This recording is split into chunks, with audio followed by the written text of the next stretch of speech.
अब वो ये स्टार्ट। ठीक, कोई बात नहीं।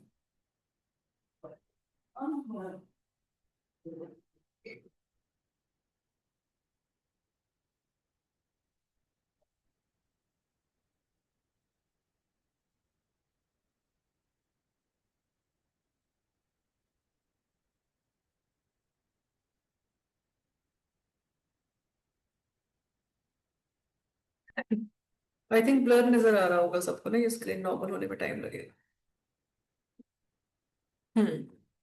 अब नॉर्मल है। अच्छा, फिर से मैं समझा रही हूँ। SEN का फुल फॉर्म है स्पेशल एजुकेशनल नीड्स। CWSN का फुल फॉर्म है children with special needs. Is that clear? Hindi में हम क्या बोलेंगे? विशेष शैक्षिक आवश्यकता वाले बच्चे या फिर विशेष आवश्यकता वाले बच्चे। तो होते क्या है ये, हम इनके बारे में समझते हैं। देखो, हर कह सकते हैं एक्सेप्शनल बच्चा हर वो बच्चा है जो किसी भी तरह से नॉर्मल बच्चे से अलग है। हो सकता है वो एबिलिटी में ज्यादा हो सकता है वो एबिलिटी में कम हो, उसे हम क्या कहते हैं? स्पेशल चाइल्ड है। Is that clear? हम इसको 3 कैटेगरी में डिवाइड करेंगे। जैसे कि पहला हमारी कैटेगरी आ जाएगी फिजिकली एक्सेप्शनल चाइल्ड। हिंदी में बोलते हैं शारीरिक रूप से विशिष्ट बालक।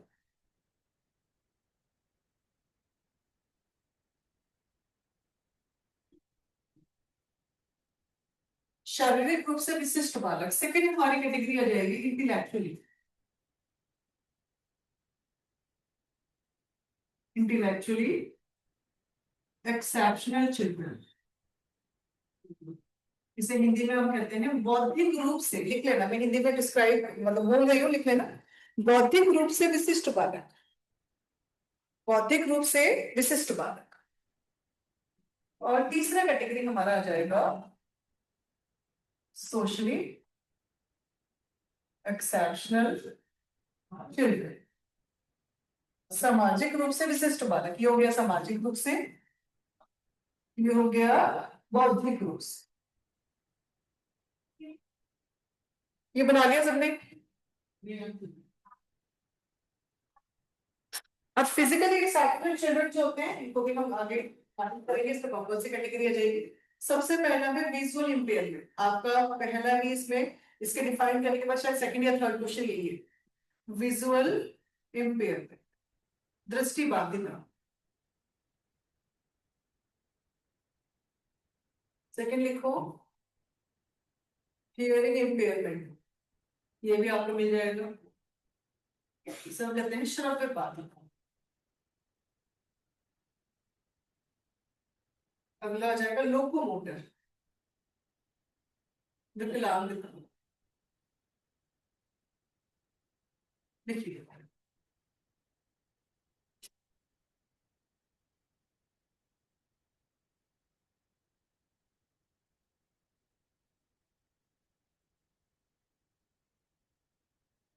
हो गया। अब है इंटेलेक्चुअली एक्सेप्शनल चिल्ड्रन। इसमें आ जाएगा सबसे पहला गिफ्टेड चाइल्ड, प्रतिभाशाली बालक। सेकंड आ जाएगा क्रिएटिव चाइल्ड, सृजनात्मक बालक। थर्ड आ जाएगा हमारा MR, which means mental retardation, mentally retarded child. Hindi में कहते हैं इसको हम मानसिक रूप से मंदवान। हम इसे हिंदी में मानसिक मंदता भी कहते हैं। इसके बाद देखो लर्निंग डिसेबिलिटीज।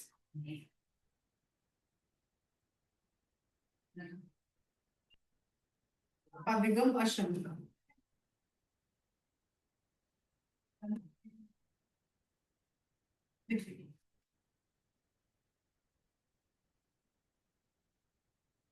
सोशली में हम लिखेंगे, एक बार देख लेते हैं तुम्हारे बुक में सोशली वाले कौन कौन से दिए हुए हैं।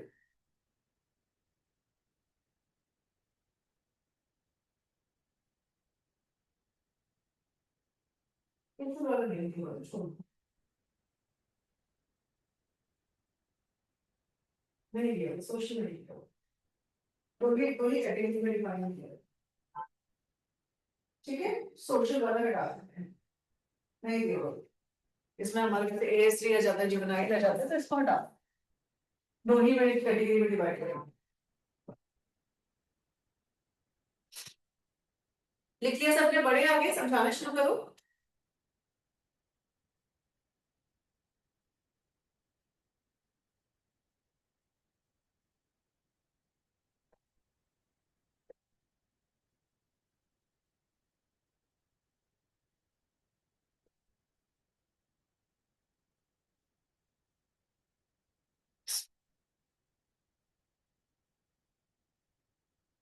यहाँ तक सबने नोट डाउन कर लिया?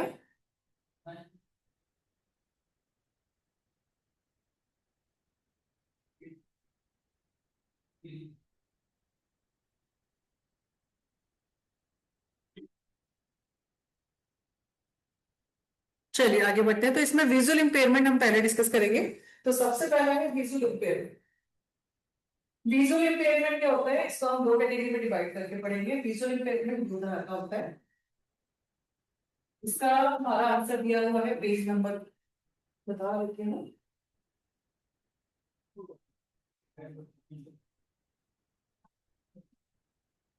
पेज नंबर 12 पे, हिंदी की बुक में पेज नंबर 12 निकालो, उस पे दिया हुआ है दृष्टि बाधित।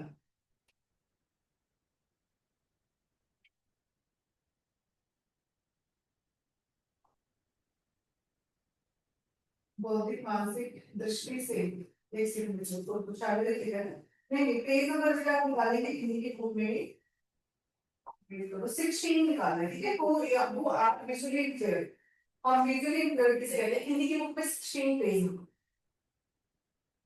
मिल गया सबको। और इंग्लिश की बुक में ये दिया हुआ है आपका पेज नंबर 10 पे। What do you mean by visual impairment and low vision? देखो रिस्पॉन्स दोगे तो मुझे समझ आएगा कि आपको मिला है या नहीं मिला आंसर। जल्दी बताओ, मिल गया तो हम आगे स्टार्ट करें।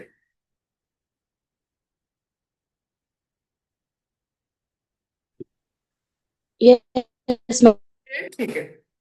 अब विजुअल इम्पेयरमेंट दो तरह का होता है, एक होता है ब्लैक, अंधा वाला अंधापन, और दूसरा होता है लो विजन, आंशिक रूप से अंधा वाला।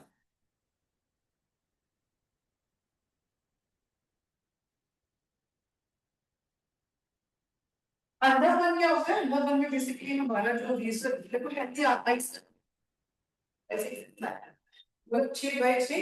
स्नैलिंग क्या है? एक मेजरमेंट यूनिट है जिसमें हम आपके विजन को मेजर करते हैं, जैसे हाइट को मेजर करते हैं फीट में, मीटर में। इसी तरह से हम विजन को किसमें मेजर करते हैं? स्नैलिंग में। अब ब्लाइंड बच्चों का जो विजन होता है वो होता है 6/60 स्नैलिंग या 20/200 स्नैलिंग। यस दे कम, या फिर टोटल एब्सेंस ऑफ साइट, या फिर दोनों आंखों से ही बिल्कुल नहीं नजर आ रहा, उसको हम कहते हैं ब्लाइंड।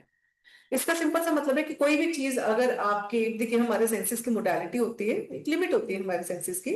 जैसे कि उसका एक एग्जांपल है कि मान लीजिए एक रूम में बिल्कुल अंधेरा कर दिया जाए, बिल्कुल, तो क्या हम देख सकते हैं? नहीं देख सकते, लेकिन कुछ जानवर देख सकते हैं। इसी तरह से हमारे डिस्टेंस का भी होता है कि हम कोई भी ऐसी चीज, उसकी लिमिट है कि हम 6 फीट से इतनी छोटी चीज देख सकते हैं ह्यूमन आई से, तो हमारी आंख की क्या है, नॉर्मल है। लेकिन अगर वही चीज किसी इंसान को नहीं दिखाई दे रही, सोचो उसको बहुत बड़ी चीज को देखने के लिए भी 6 फीट नजदीक आना पड़ रहा है। मान लो आपको 60 फीट दूर पे बस आपको नजर आ रही है रोड को क्रॉस करते हुए, उसको कब नजर आएगी? जब वो उसके 6 फीट नजदीक आ जाएगी।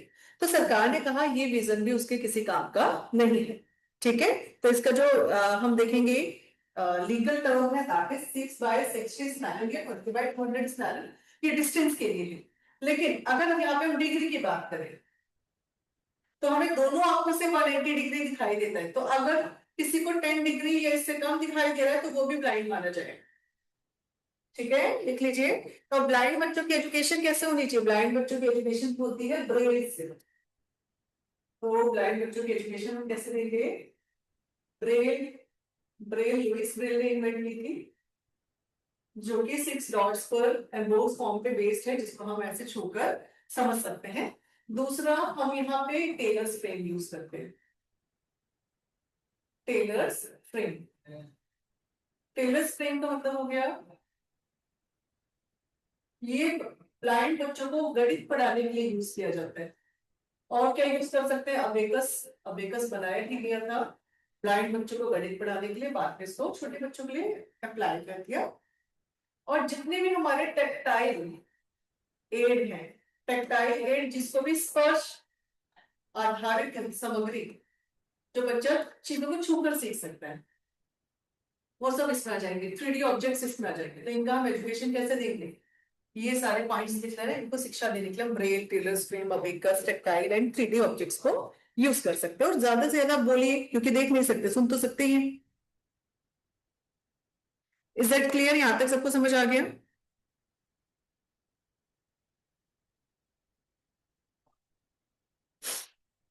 मैम 3D ऑब्जेक्ट के नेक्स्ट कौन सा है? 3D, लास्ट मैंने 3D लिखा है। Ma'am Braille, Taylor's frame, abacus, 3D object and one more you said. Tactile aid. Tactile aid. Yes, TACTIL। ये सब are the methods of giving education to the blind person, right? Yes.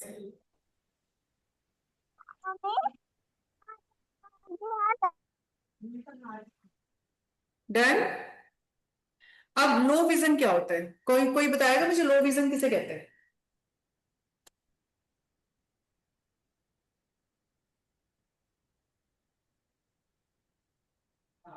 What is the meaning of low vision? क्या हर glasses पहनने वाला person जो है वो low vision से affected है? लो विजन हम किस किसे कहेंगे? देखो, इसके लिए भी एक लीगल टर्म डिफाइन हुआ है लो विजन के लिए।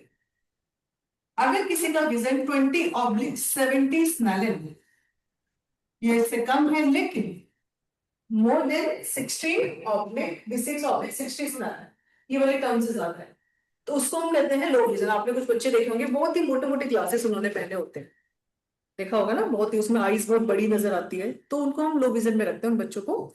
तो इनका मैंने आपको यहाँ पे मेजरमेंट बता दिया। अगर मैं इसका डिग्री काउंट करूँ, जैसे हमने यहाँ पे डिग्री का लिखा था 10 डिग्री और लेस, यहाँ पे डिग्री होता है 40 डिग्री और लेस, लेकिन बट मोर देन 10 डिग्री, उसका डिग्री हमारा कितना रहेगा?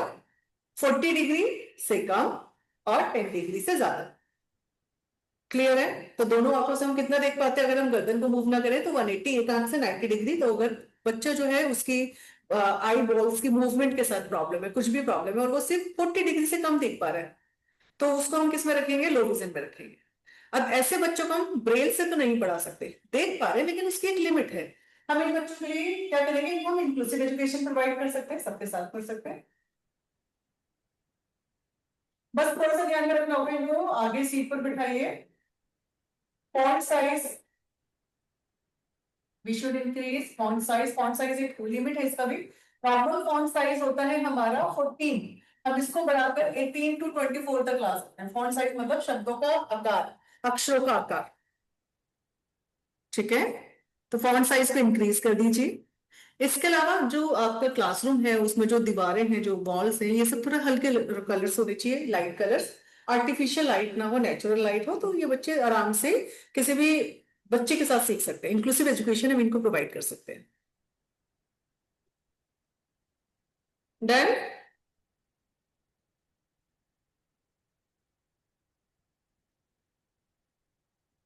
अब सेकेंड क्वेश्चन है हमारा हियरिंग इम्पेयरमेंट।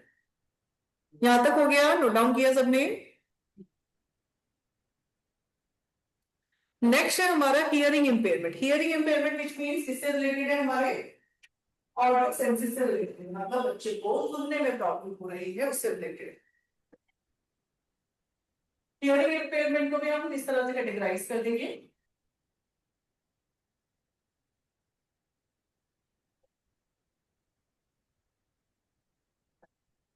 तो आप यहाँ पे इसको ऐसे कैटेगराइज करो, यहाँ पे लिखेंगे हम हियरिंग लॉस, मतलब श्रवण दोष, एंड यहाँ पे लिखेंगे हम डेसिबल।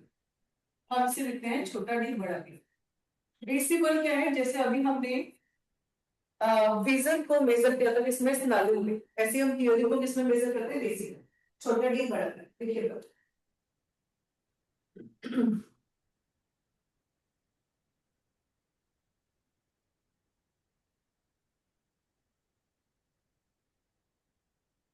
हो गया। तो अब हियरिंग लॉस में हम इसको कैटेगराइज कर लेंगे। सबसे पहला रहेगा हमारा माइल्ड, मॉडरेट, हम लोग नॉर्मल स्टार्ट करें।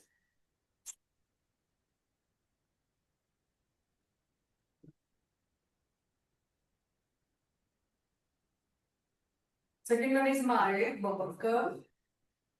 Third one is moderate,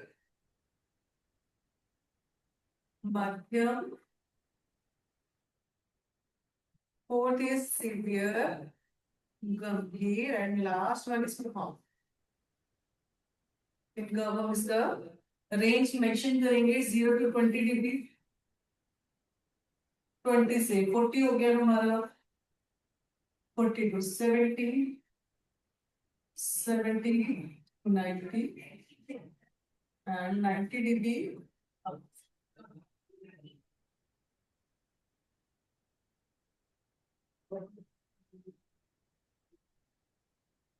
ये इंग्लिश बुक में 8/16 का मेंशन है।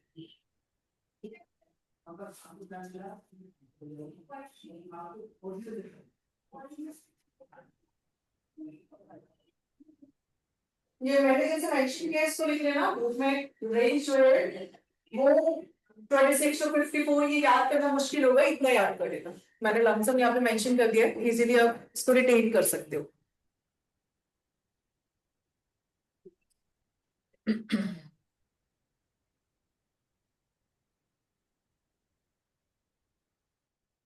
चलिए करें आगे। तो सबसे पहले जो पार्ट है हमारा नॉर्मल, नॉर्मल बच्चे, अच्छा ये बताइए आप में से मैक्सिमम बच्चों को लाइक हल्की आवाजें सुनाई देती हैं, जैसे कदमों की आहट हुआ, है ना, ये सब सुनाई देती है। मतलब नॉर्मल बच्चा वो है जिसको ये हल्की आवाजें भी सुनाई दे। माइल्ड, अगर हम कहें हियरिंग लॉस का मतलब ये है कि उस बच्चे को तेज आवाज तो सुनाई देगी, लेकिन ये जो हल्की आवाजें होती हैं, कदमों की आहट हो गया या जब हवा चलती है तो पत्तों की जो सरसराहट है, ये आवाजें नहीं सुनाई दे रही, तो उसको माइल्ड हियरिंग लॉस है। तो हम इंटेंसिटी समझ सकते हैं कि साउंड की इंटेंसिटी कितनी उसको समझ में आ रही है, उसका कितना नहीं समझ आ रही है। थर्ड वन है हमारा मॉडरेट। आप सबके घर में ग्राइंडर होगा, है ना, तो अगर इसका मॉडरेट हियरिंग लॉस है तो उसको ग्राइंडर जितना लाउड जो साउंड है वो भी नहीं सुनाई देगा। Fourth one is severe. Severe अगर आपने देखा हो, जो आवाज सुनी होगी जनरेटर की, है ना, शादियों में जाते हुए कहीं जाते हुए अपने जनरेटर की अगर आवाज सुनी है तो इतनी लाउड आवाज भी उसको नहीं समझ आएगी। एंड प्रोफाउंड मतलब उसको ट्रैक्टर का साउंड भी नहीं सुनाई दे रहा। तो ये लोग, आप इनको पीछे से कितना भी आवाज लगाओ ये रिस्पॉन्स नहीं करते, ये आपकी लिप सिंक को समझकर रिस्पॉन्स करते हैं बेसिकली, अगर जिनका हियरिंग लॉस थोड़ा लेट हुआ है तो, जैसे एजिड पीपल में होता है ना। तो यहाँ पे जो हियरिंग लॉस है हमारा यहाँ से स्टार्ट हो गया, यहाँ से जो माइल्ड हियरिंग लॉस है और जो हमारा मॉडरेट, देखो इनको तो हियरिंग एड की रिक्वायरमेंट नहीं है, इनको हम सबके साथ एजुकेशन दे सकते हैं, बस हमें ध्यान रखना है, क्लास में आगे दिखाना है मोर यूजेस ऑफ विजुअल एड, हमें ज्यादा से ज्यादा विजुअल एड्स को यूज करना है, जैसे इमेज हो गया, पिक्चर हो गया, बोर्ड हो गया। सुन नहीं सकते, सुनने में दिक्कत है, देखने में तो दिक्कत नहीं है। मॉडरेट वाले जो बच्चे, इनको हियरिंग एड की रिक्वायरमेंट होगी। ठीक है, आजकल बहुत सारे हियरिंग एड आ रहे हैं, अलग अलग तरह के आ रहे हैं, उनकी रिक्वायरमेंट होगी, उसके साथ ये हेल्प, इनको बहुत हेल्प हो जाएगा, ये सुन पाएंगे। सीनियर जो होते हैं ना, 20-70 से ऊपर, अब यहाँ पे इनको ऑफिशियली डेफ माना जाता है, विच मीन्स पूर्ण रूप से बहरे बालक। अब गवर्नमेंट में अकॉर्डिंग टू आरपीडब्ल्यूडी है, इसको कहा गया है कि इन बच्चों को हम कैसे सिखाएंगे, आईएसएल के थ्रू सिखाएंगे। What is the meaning of ISL? Indian sign language, इसको हम कहते हैं भारतीय सांकेतिक भाषा, इंडियन साइन लैंग्वेज, इसका मीनिंग है, लिख लीजिए। अब आपने देखा होगा न्यूज चैनल्स पे रिपोर्टर्स जो होते हैं, जो आप जब वो कह सकते हैं कोई भी न्यूज आपको बता रहे होते हैं, साइड में एक बॉक्स में एक और लेडी होती है, वो आपको साइन लैंग्वेज के थ्रू न्यूज बता रही होती है। तो यहाँ पे ना बच्चों को हाथों की, फिंगर्स की मूवमेंट के थ्रू, है ना, इसकी पूरी की पूरी क्या है, कह सकते हैं कि पूरा का पूरा लैंग्वेज है ये साइन लैंग्वेज, उसको सिखाया जाता है, बच्चा आराम से उन साइन लैंग्वेज में आपस में कम्युनिकेट कर सकते हैं। तो पहले हमारे यहाँ ब्रिटिश साइन लैंग्वेज ज्यादा यूज होती थी, तो जैसे ही हमारा आत्मनिर्भर एक्ट आया और उसके बाद जो नई हमारी न्यू एजुकेशन पॉलिसी आई 2020, उन्होंने मेंशन कर दिया कि पूरे भारत में हम बच्चों को केवल आईएसएल के थ्रू ही पढ़ाएंगे, आईएसएल के थ्रू ही पढ़ाएंगे।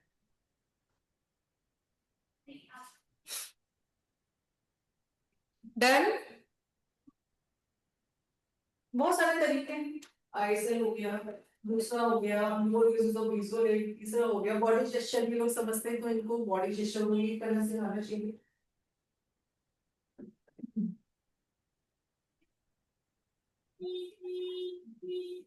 हटा दो।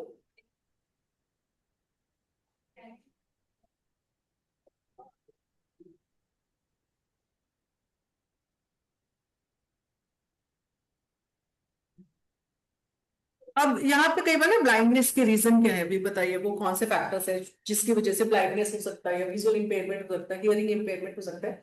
तो बहुत सारे फैक्टर्स हैं, ये कह सकते हैं इनहेरिटेड भी हो सकता है। मतलब मान लीजिए अगर फैमिली में ब्लाइंड पीपल ज्यादा है या फिर हियरिंग लॉस ज्यादा है शुरुआत से ही, तो आगे बच्चों को भी हो सकते हैं। अगर आप गूगल पे सर्च करेंगे तो असम में एक फैमिली है, उसमें टोटल लोग हैं अराउंड 39, जिसमें से 19 या 20 लोग ब्लाइंड है। तो उनको सरकार देती है पैसे ना घर चलाने के लिए, रीजन क्योंकि इनहेरिटेड आगे आगे पास थ्रू होता गया। तो इन तो कह सकते हैं कि जो हेरिडिटी है, आनुवांशिकता है, ये भी एक रीजन है जिससे बच्चों में विजुअल और हियरिंग इंपेयरमेंट हो सकता है। मैं इसको बता रही हूँ। अगला देखिए क्या, लोकोमोटर। लोकोमोटर का मतलब हो गया सिंपल विकलांगता। अब विकलांगता को अगर हम डिफाइन करेंगे क्या होता है, प्रॉब्लम किसमें है, बॉडी मूवमेंट। शारीरिक क्रिया में समस्या मतलब व्यक्ति को चलने फिरने बैठने उठने की दिक्कत होगी, उसको हम कहते हैं लोकोमोटर।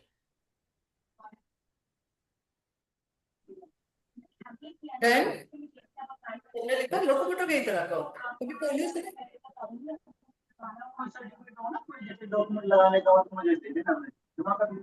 म्यूट कर लीजिए।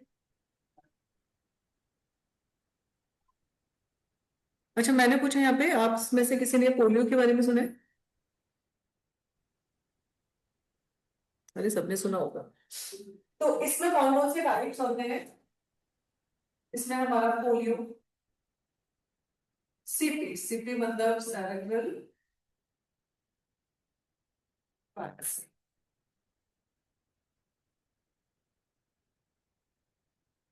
मस्तिष्क के अक्षाघात।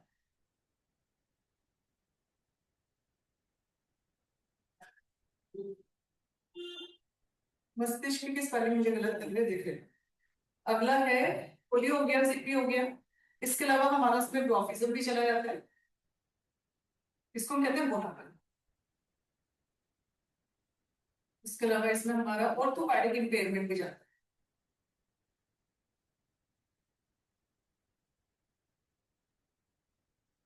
इसे हम कहते हैं अस्थि बाधिता, हड्डियों की समस्या।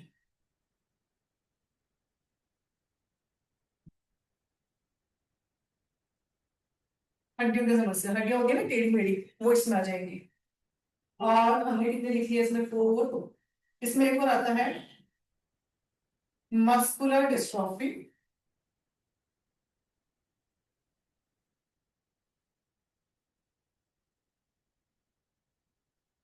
बहुत तरह के होते हैं, लिख लीजिए।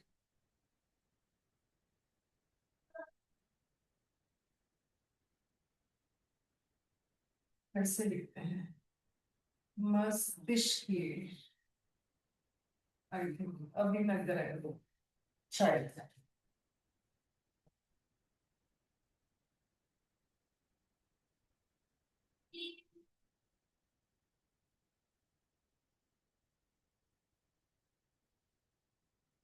एम्पुटेशन भी होता है बेसिकली, इसमें एम्पुटेशन भी ऐड कर लेना। सो कहते हैं एम्पुटेशन।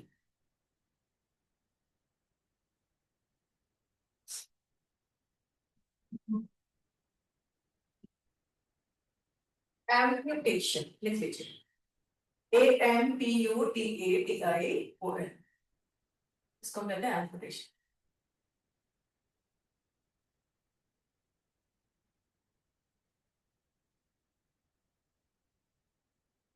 सबने लिखा।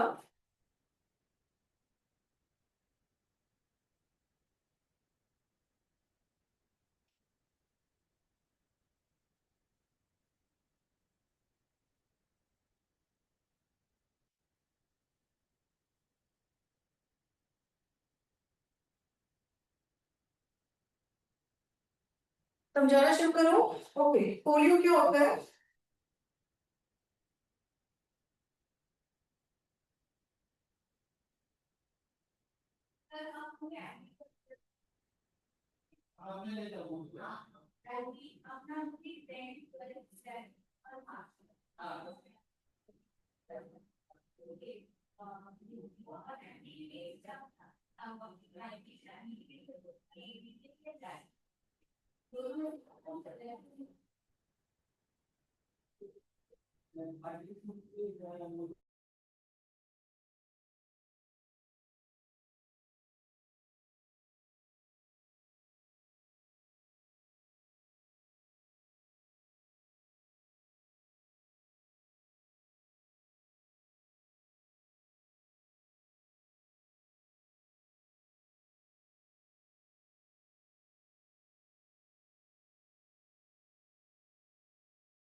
हाँ जी, तो सबने नोट डाउन कर लिया। ओके, पोलियो क्या होता है? कौन बताएगा मुझे पोलियो क्या होता है और कौन सी बॉडी के किस हिस्से को इन्फ्लुएंस करता है? जल्दी बताओ।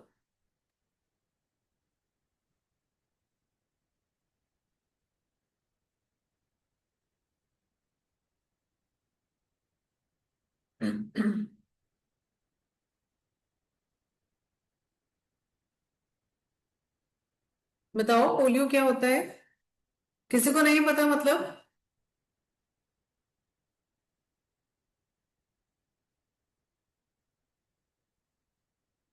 किसी को भी नहीं पता? अच्छा ठीक है। पोलियो हमारी बॉडी के किस हिस्से को इन्फ्लुएंस करता है? अपर पार्ट, किसी को भी कर सकता है।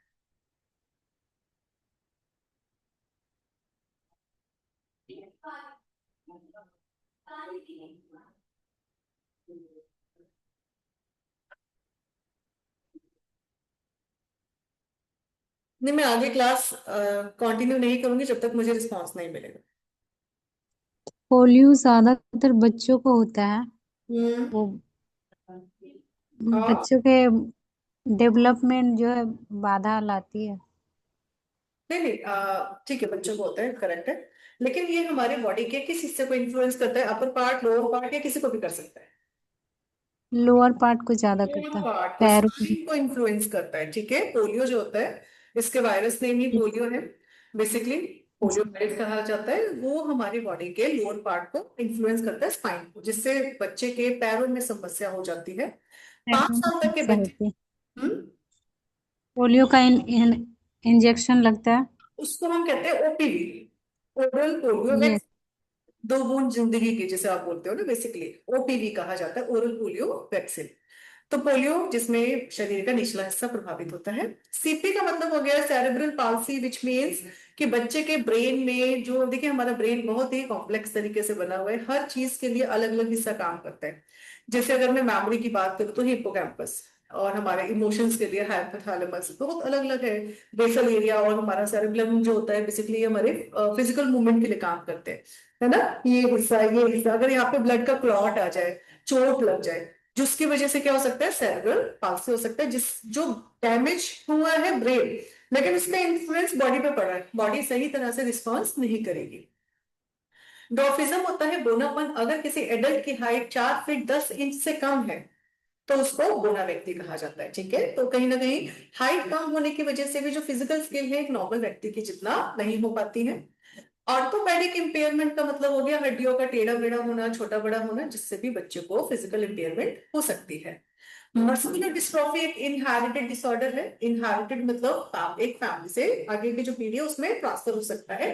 इसको जो कैरी करती है वायरस को, वो मदर कैरी करती है। अफेक्टेड पर्सन बॉय होता है, जो उसका बेटा होगा उसको हो सकता है। अब इसमें होता क्या है, देखिए हमारे मसल बिल्डिंग कौन करता है? प्रोटीन करता है। तो मस्कुलर डिस्ट्रॉफी में जब प्रोटीन हमारी बॉडी में, हम खा तो रहे हैं लेकिन हमारी बॉडी प्रोटीन को नहीं बना पा रही है, ठीक है, जिसकी वजह से मसल्स पुअर हो जाती है और बच्चा धीरे धीरे धीरे धीरे व्हील चेयर पे आ जाता है। एम्पुटेशन का मतलब होता है किसी भी हाथ से, एक्सीडेंट या मशीन, कुछ भी वजह से शरीर के हिस्से का कट जाता है, उस कंडीशन को हम एम्पुटेशन कहते हैं। तो दीज आर, कह सकते हैं किसके अंदर आएंगे? दो मुल्क के अंदर आते हैं। अब इनको भी हम सबके साथ पढ़ा सकते हैं, कोई दिक्कत नहीं है। बस इनके लिए सिटिंग अरेंजमेंट सही होना चाहिए। ठीक है, हमें अपने इंफ्रास्ट्रक्चर में कुछ चेंजेस करने